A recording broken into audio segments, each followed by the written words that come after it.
Hello guys, welcome to my channel Dishari with Brooklyn. পৃথিবীতে যত প্রাণী আছে তাদের মধ্যে কমন এবং ইম্পর্টেন্ট একটা জব হচ্ছে প্যারেন্টিং। মানুষের ক্ষেত্রেও এই প্যারেন্টিং একটা ইম্পর্টেন্ট জব, কারণ এখান থেকে কিন্তু আপনি একটা স্বতন্ত্র মানুষকে তৈরি করছেন। একটা অদ্ভুত ব্যাপার দেখুন, যে কোনো জবের ক্ষেত্রে কিন্তু আমাদের মিনিমাম একটা ট্রেনিং থাকে। প্যারেন্টিংয়ের মতো ইম্পর্টেন্ট জবের ক্ষেত্রে কিন্তু আমাদের কোনো ট্রেনিংই থাকে না। আমরা নিজেদের ইচ্ছে মতো প্যারেন্টিং করি, কখনো আমরা কারুর দেখে প্যারেন্টিং করি কিংবা কারুর শুনে প্যারেন্টিং, যার ফলে কি হয়, কিছু কিছু ভুল কিন্তু আমাদের হয়ে থাকে। আমি এই ভিডিওতে কিছু কমন প্যারেন্টিং মিস্টেক সম্বন্ধে আলোচনা করছি।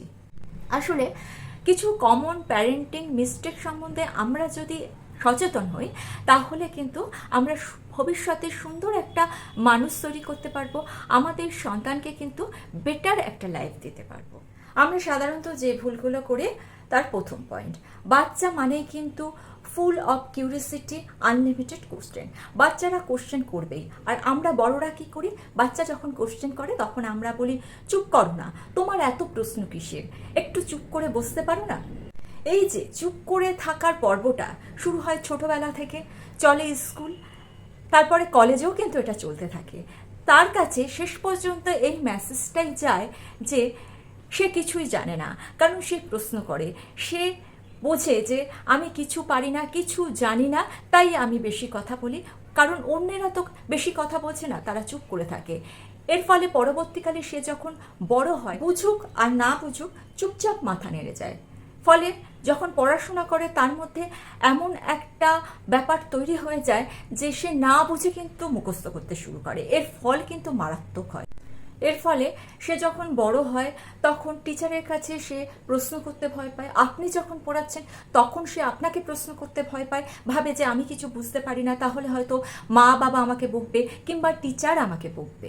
এর ফলে কি হয়, তার নিজস্ব মতামত বলে কিছু থাকে না।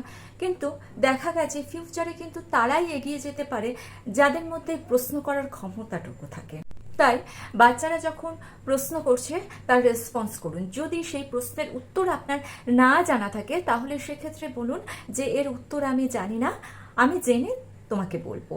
এইরকমভাবে যদি বলেন, তার কাছে এই মেসেজটুকু যাবে যে বাবা মাও অনেক কিছু জানে না, তাহলে তাহলে আমি যে জানি না তাতে কোনো সমস্যা নেই। এর ফলে কি হবে, আপনার সঙ্গে বাচ্চার দূরত্বটুকু।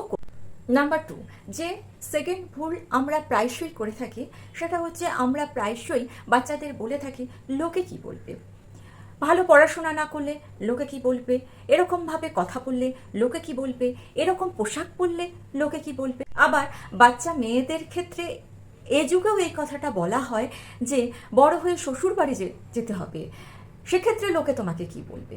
এগুলো কিন্তু আমরা শুনেও বড় হয়েছি। দেখুন, সমাজ চেঞ্জ হচ্ছে, সময় চেঞ্জ, তাই সমাজকে খুশি করার বদলে আপনার বাচ্চা কিসে খুশি থাকে, কিসে সে আপনার সঙ্গে সহজ হতে পারে, সেটা আমার পয়েন্টটা একটু ভেবে দেখুন। আপনি যখন ছোট ছিলেন, আপনার বাবা মা যখন এগুলো আপনাকে বলতো, তখন আপনি ডিমোটিভেট হতেন না? নিশ্চয়ই হতেন। তাহলে আপনার বাচ্চার সঙ্গে এগুলো আপনি করবেন না যেগুলো আপনার ভালো লাগতো না।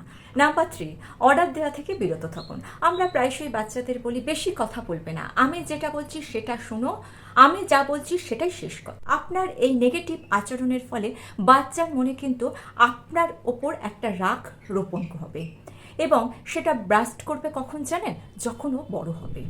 ছোটবেলা থেকে বাচ্চার ইন্ডিভিজুয়াল আইডেন্টিটিকে আপনি যদি সম্মান করেন, তাহলে বড় হয়েও কিন্তু ও আপনাকে সম্মান করবে। তাই ওদের মতামতটা শুনুন। ও যদি কোনো ভুল করে, তাহলে লজিক্যালি ওকে বোঝানোর চেষ্টা করুন। আর আপনারও কিন্তু ভুল হতে পারে, তাই ওর কথাটাও আপনি মন দিয়ে শুনুন। তারপরে যে ডিসিশনটা আপনার ভালো মনে হয় সেটা নিন, কিংবা ওকেই আপনি বলুন যে আমি তোমাকে এই মতামতটা জানালাম, এবার তুমি দেখো কোনটা ভালো। ওকে ভালো আর খারাপটা বুঝতে দিন, দেখবেন ও সঠিক সিদ্ধান্ত নিতে শিখবে। Number 4, financial education. স্কুল কলেজে বাচ্চারা হিস্ট্রি, জিওগ্রাফি, সায়েন্স সব বিষয়ে অনেক কিছু শেখে, যেগুলো তার বাস্তব জীবনে পরবর্তীকালে কাজে লাগে, কিছুটা আবার কাজে লাগে না। কিন্তু বাচ্চারা যখন বাড়িতে টাকা পয়সার কথা জিজ্ঞাসা করে, তখন আমরা তাদের কি বলি, তুমি ছোটোর মতো থাকো, টাকা পয়সার বিষয়ে মাথা ঘামিয়ে তুমি কি করবে। অর্থাৎ আমরা এমনভাবে রিয়্যাক্ট করি যেন সে বড় একটা অন্যায় করে ফেলেছে। আমাদের এই ভুল আচরণের জন্য পরবর্তীকালে বাচ্চারা যখন বড় হয় তখন ফাইন্যান্সিয়ালি কোনো সিদ্ধান্ত তারা নিতে পারে না। বড় হয়ে মানি ম্যানেজমেন্টের ক্ষেত্রে এমন কিছু ব্লান্ডার তারা করে ফেলে যাতে লাইফ টাইম তাকে সাফার করবে। তাই ছোট থেকে আমাদের উচিত বাচ্চাদেরকে ফাইন্যান্সিয়ালি এডুকেটেড করা। ওদেরকে নিয়ে দোকানে বাজারে যান, ওরা হয়তো কোনো জিনিস আপনার কাছে আবদার করলো, সেটা হয়তো আপনার দেওয়ার ক্ষমতাটাই নেই, কিন্তু আপনি দিলেন। এটা করবেন না। আপনি ওকে বোঝাবেন যে দেখো আমার পক্ষে এটা কেনা সম্ভব নয়। ওর কাছে এই মেসেজটা আপনি পৌঁছে দিন যে সব কিছু আমাদের ইচ্ছে মতো হয় না। আপনি ওকে বোঝান যে আপনারও অনেক কিছু কিনতে ইচ্ছা করে, পেতে ইচ্ছা করে, কিন্তু আর্থিক সামর্থ্য নেই, তাই আপনি কিনতে পারছেন না। আপনার সামর্থ্যের বাইরে গিয়ে ওকে কোনো কিছু কিনে দেবে না, ওর জেদকে প্রশ্রয় দেবে না। ওকে এটা বুঝতে শেখান যে আমাদের যা ইচ্ছে হয় তাই আমরা করতে পারি না, আমাদের ইচ্ছেগুলোকে আমাদের কন্ট্রোল করতে হয়। বাচ্চাদেরকে টাকা পয়সা সেভ করতে শেখান।